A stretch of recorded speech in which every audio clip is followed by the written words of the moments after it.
Have you noticed how the Lakers suddenly stop looking unsure of themselves the moment LeBron James starts playing this way? This video breaks down what actually changes when LeBron slows the game down, controls possessions, and stops forcing moments that never needed to exist in the first place. It looks at how the Lakers' offense becomes more structured, why defensive communication improves, and how tight games quietly start leaning back in their favor. Stay until the end because this is not about an old version of LeBron or nostalgia. This is about why this version may matter more than any before it, and why the Lakers might be closer than most people think. For much of the season, the Los Angeles Lakers have felt like a team caught between identities, balancing heavy expectations against the reality of age, injuries, and shifting roles. Some nights they looked sharp, fast, and dangerous. Other nights they looked unsure of who was supposed to control each possession. That inconsistency pushed many to question whether the Lakers were still contenders or simply surviving on name value. Then something changed, not because of a trade or a dramatic lineup shift, but because LeBron James began playing the game in a very specific way again. When that happens, the entire team starts to look different almost immediately. When LeBron chooses patience over urgency, the Lakers stop playing rushed basketball, and the game begins to move at a pace that favors them. His scoring doesn't spike every night, but his control over possessions becomes far more noticeable, especially in close games where every decision carries weight. Instead of attacking early just to attack, he waits for defenses to show their hand. That calm spreads across the floor. Teammates cut with confidence, passes arrive on time, and players trust that the ball will find them again if they make the right read. It naturally raises a question fans rarely ask enough. How much of winning basketball is about ability, and how much is simply about knowing when to slow down? One of the biggest changes when LeBron plays this way is how the Lakers' offense becomes less predictable without becoming stagnant. He no longer needs to dominate every touch to control the game because his presence alone bends defensive attention. When he prioritizes decision-making over scoring, the Lakers suddenly attack from multiple angles. Defenses are forced to guess instead of react, and guessing is where mistakes begin. That uncertainty has always been LeBron's advantage, and it hasn't disappeared with age, it's evolved. This version of LeBron also reshapes how the Lakers handle late-game pressure, when teams without structure tend to unravel. In tight fourth quarters, the Lakers look organized when he dictates pace and chooses moments instead of forcing action. He hunts mismatches patiently, pulls defenders just far enough to create openings, and delivers passes that turn decent shots into clean ones. Watching these possessions forces an uncomfortable but important thought. How many games are decided by raw talent, and how many are decided by staying composed when the stakes are most costly? The defensive impact changes too, and it's easier to miss if you're only watching the ball. When LeBron is locked in defensively, rotations sharpen, communication improves, and younger players take smarter risks because they know someone is reading the floor behind them. Defense isn't just about effort. Effort without awareness leads to breakdowns, and LeBron's awareness has always been one of his most powerful tools. Even off the ball, his positioning influences where opponents feel comfortable attacking, subtly shaping the flow of the game. The supporting cast benefits just as much from this controlled style.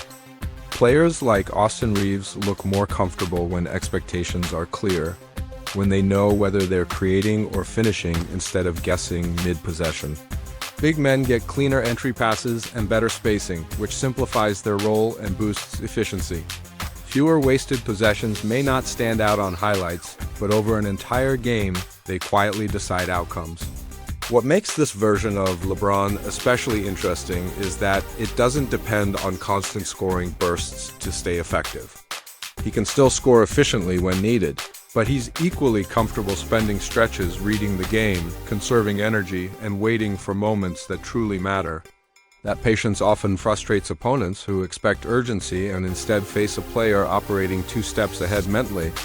It forces defenders to stay engaged longer, and that mental fatigue usually shows up late. There's also a psychological shift when LeBron plays this way because trust settles in across the roster. Trust removes hesitation, and hesitation kills both offense and defense. Hesitant players miss open shots, arrive late on rotations, and second-guess reads they should make instinctively. LeBron's steady control reduces that hesitation, making the Lakers look more connected even when execution isn't perfect. The contrast becomes even clearer in games where LeBron is limited or absent.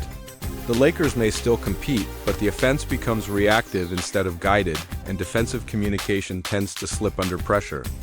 That difference highlights something critics often overlook. Value isn't only measured in points, but in structure. If the team looks this different when he plays this way, it raises an uncomfortable question about his true impact at this stage of his career. Age has changed how LeBron plays, but it hasn't dulled his understanding of the game. In many ways, it's sharpened it. He no longer needs to impose himself physically on every possession, because experience allows him to win through timing and anticipation. Watching him now feels less like watching someone overpower opponents and more like watching someone control outcomes. The Lakers' offense becomes more flexible under this approach. Some possessions flow through post actions, others through pick and rolls, others through quick ball movement. That variety keeps defenses from settling and makes scouting more difficult. It also keeps teammates engaged because they aren't standing still waiting for isolation plays to end. Late-game moments reveal this difference most clearly. When the game tightens, LeBron recognizes mismatches, manages the clock, and waits until something breaks. He manipulates positioning instead of forcing shots. It doesn't always look dramatic, but it works, and results are what matter when margins disappear. Opponents also defend the Lakers differently when LeBron plays this way, because simple strategies stop working. Trap him and passing lanes open. Play him straight up, and he reads help defense with ease. That dilemma forces adjustments on the fly, and rushed adjustments rarely hold up. There's also a long-term layer to this approach. By choosing his moments, LeBron conserves energy while still influencing games at a high level. That balance matters as the season progresses and pressure increases. It suggests a vision focused less on nightly dominance and more on readiness when games matter most. For fans, this raises a deeper question about what greatness looks like in its later stages. LeBron isn't chasing numbers for noise. He's shaping games to give his team the best chance to win, even if it means stepping away from the spotlight at times. That challenges traditional ideas of leadership in a league obsessed with volume. When LeBron plays this way, the Lakers stop looking like a team leaning on reputation and start looking like one executing with purpose. That clarity doesn't promise titles, but it creates stability. And stability is rare in today's NBA. As the season moves forward, the real question isn't whether LeBron can still dominate in bursts. It's whether this measured, controlled version is exactly what the Lakers need when competition tightens. If it is, then this identity isn't temporary, it's intentional. What's clear is that when LeBron James plays with patience, awareness, and restraint, the Lakers stop beating themselves. They move with purpose, defend with intent, and stay composed when chaos tries to creep in. That difference won't always trend on highlights, but it shows up where it matters most.